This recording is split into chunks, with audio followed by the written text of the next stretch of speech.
a soldier who carries a mighty sword. He will tear your city down, oh Lord. He walks into a cavern and there's a huge dragon there. The dragon flies up and breathes fire at Joe. Whoosh! He flies up and stabs the dragon, and the dragon roars. Roar! Ash's brother was off at summer camp, so he decided to sneak into his room to play with the more exciting toys. The dragon flies up to try and... Ashley, what are you doing? Nothing, Dad. Is that your brother's G.I. Joes and Legos? Maybe... For the last time, you're a girl, and you need to play with girl toys. Bill takes his cane and lifts it up menacingly. Ash flinches back and shuts his eyes tightly in response, but instead of receiving a vicious blow, he hears a smash of plastic pieces falling apart. He peeks out one eye to see his fantastical dragon's cave smashed to pieces, and his father walking away with his mighty, destructive cane. When Ash starts crying, seeing all his work and magical world in smithereens on the floor, his dad calls back over his shoulder. You're gonna be a woman soon, and women need to learn their place. Ash fidgets uncomfortably in the dress his dad made him wear. When he put it on, his dad marveled at how mature and womanly it made him look, while Ash just sat there, staring at himself in the mirror, not recognizing the face or body staring back at him, and the dark pink, frilly dress just made him more uncomfortable. He couldn't put a finger on why, he just knew he hated it. He took the safety scissors that he grabbed from the craft table and sandwiched an inch of the inside of his hair, and after a deep breath... He couldn't tell why at the time, but he felt slightly freer when he looked at that reflection. Stand up, his dad whispered harshly at him. He had gotten too lost in thought to realize the pastor had gestured for everyone to stand. He reluctantly stood and waited impatiently for the pastor to motion for them to be seated again. Once that finally happened, Ash took out his sketchbook and started drawing. This was the only thing that made this hour every week even slightly tolerable. He took out his crayon and started doodling aimlessly.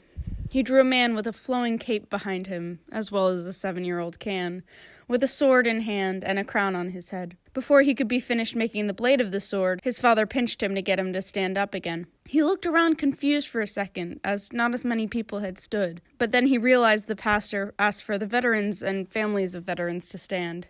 His father looked incredibly proud of himself as the pastor exclaimed, "God bless our troops, our veterans, and God bless America." His father having gone to an AA meeting, Ash and his brother stepped into the Sunday school room at church. It had become a pretty normal part of Sunday for them, going into the childishly decorated room after the service while their father went into the basement to deal with his issues. This was a different kind of Sunday, however, because Ash had a question that had been bothering him for a while now.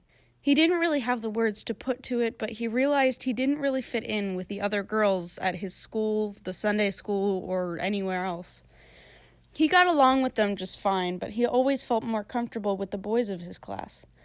One time his teacher had said to his dad, "Oh, how romantic. Ashley's hanging with the boys. You should watch out for her. Lock her up when she turns 16.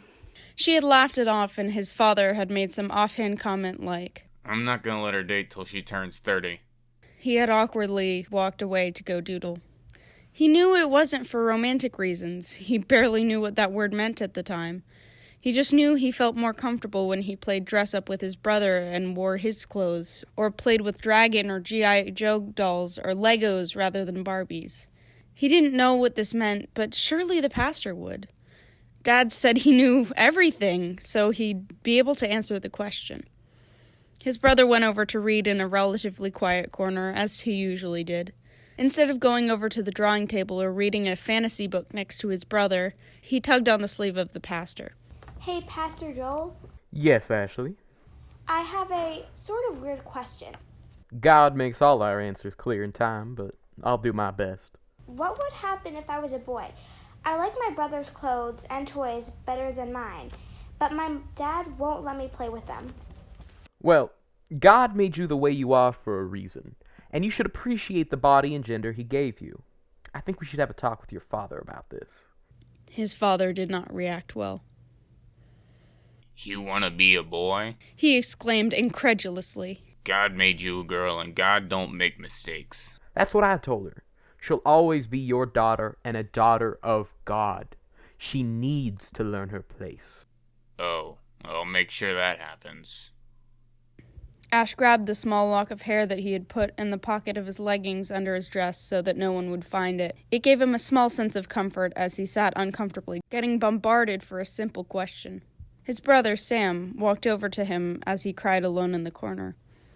After the barrage of chastisements and punishments, his brother Sam walked over to him as he cried alone in the corner. Sam grabbed his hand wordlessly and pulled him into a hug. He sobbed into his shoulder for a few minutes until Sam let go of the hug, but rejoined hands with him. He led him over to the reading corner as they read in blissfully peaceful silence. A few years later, he looks in the mirror and sees an unfamiliar girl. He sees a face he recognizes, but does not connect with. The features all logically seem like him, but just off. It's wrong. The water runs loudly behind him in the mirror. He grabs the scissors that he keeps in the bathroom under the sink in the back of the drawer, and takes a long lock of hair, and he feels the familiar pang of happiness, but even that couldn't give him comfort.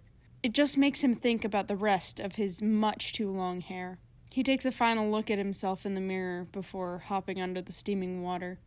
He tries his hardest not to look down at his chest that is just wrong. He runs his hands through his long, wet hair that he can never seem to get to look right. His tears mix in with the shower water until it's hard to distinguish between them. There will come a poet whose weapon is his word. He will slay you with his tongue, oh, lay a lie, oh Lord. You step into a cavern. The darkness envelops you like a cold blanket as the damp and rank smell hits your noses. You feel a chill go down your spine. Suddenly, a wave of fire cuts through the darkness like a knife, heating your face as if you were standing next to a giant bonfire, which in a way, you are. The fire is bright enough to flood the room with light, showing you a huge cavern. You see what the source of the light is. A huge red dragon, the firelight glinting off its scales in a way that it looks like the whole dragon is set ablaze. He roars menacingly. Roll initiative.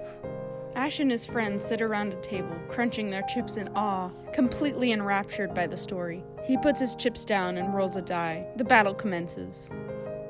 The dragon is quite injured from your attacks, but it seems enraged by your onslaught. It fires its breath weapon at Cinder, Moira, and Zaylor. Make a dexterity saving throw. Moira only got a 5. Siler got a 16. Cinder got a 21. Heck yeah! Ash cheered. Cinder is the only one who makes a save. That's 64 damage to the other two, 32 for Cinder. Siler's down. How much is Moira at? 3, but I'm the healer, so I'm gonna help Haler first. I leave it up to you, Cinder. Ash takes a deep breath. I'm going to hit with my greatsword. Does a 26 hit? Yep, a 26 hits. Roll damage. Okay, hold on, let me check for 1 second. Okay, the greatsword by itself is 2d6 plus 3, but I'm gonna go ahead and use both my improved divine smite and branding smite, so that's 8d8 and 5d6. There's the satisfying clacking of 13 dice hitting the table. 68 damage! And the dragon had 63 hit points left. The whole table erupts in roarous cheering and applause. Ashley, how do you think Cinder would slay this dragon?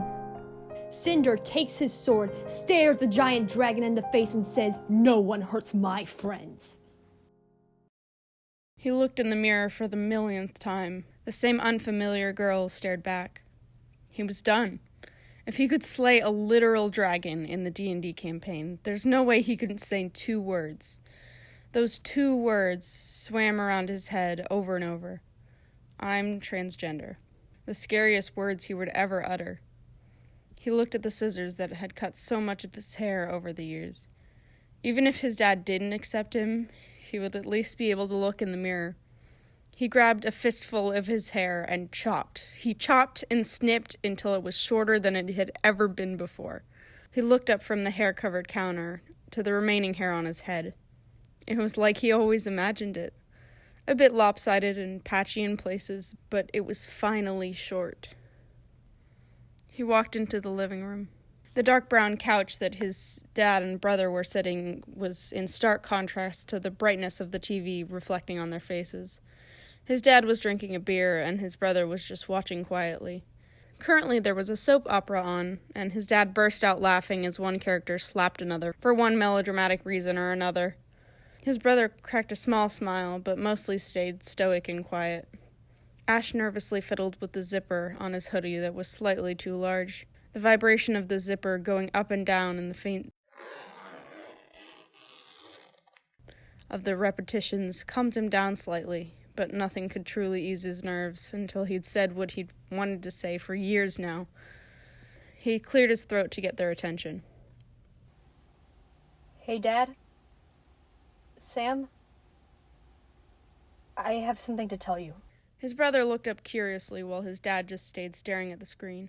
What is it? And make it quick. I'm watching something. He glanced over at Ash and did a double take. What happened to your hair? I'll explain that later. I'm not really sure how to say this. But I'm transgender. There was a silence that stretched to seem like hours, only interrupted by the canned laughter and overdramatic dialogue of the TV show. You know that God made you a girl. You should appreciate that. Tears started welling up in Ash's eyes, but he tried to hold them back as best he could. I've tried, Dad. I've tried so hard, but no matter what I do or how hard I try, I'm always miserable.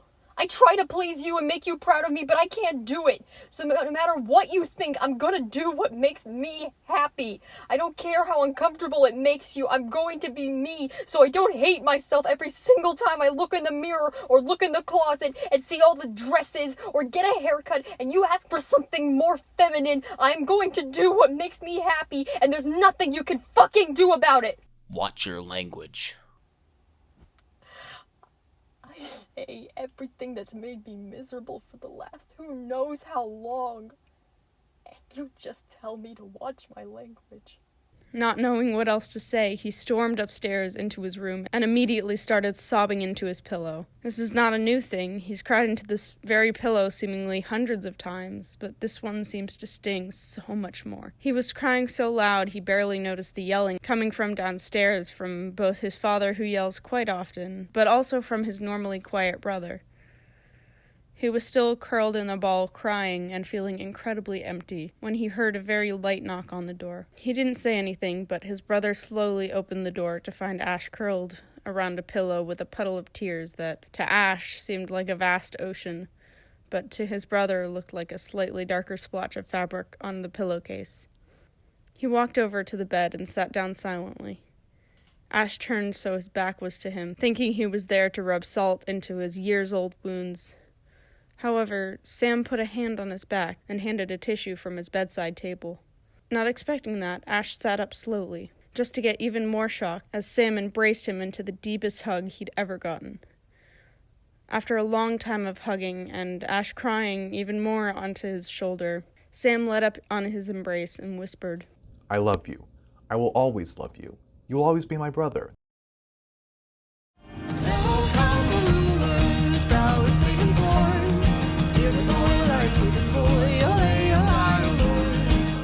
He sat down in the barber's chair and swiveled to look at his face. He had been on testosterone for a while now, and he was actually starting to like what he looked at. He was a broke college student, but he always salvaged enough money to get a haircut once every 2 months. He had had enough time with long hair he despised. He could sacrifice a meal or two to feel happy, as much as his friends protested. The normal? The barber said, smiling down at him.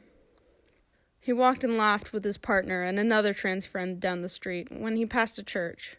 It's been years since I've been in one of those. He remarks offhandedly. Literally same. Theo responds. Nah, that's overrated anyways. His friend Steven says. Steven puts up a middle finger to the building when all of a sudden an old man in a ragged coat grabs his arm. Don't you dare disrespect the Lord like that. Excuse me, can you please get off of me?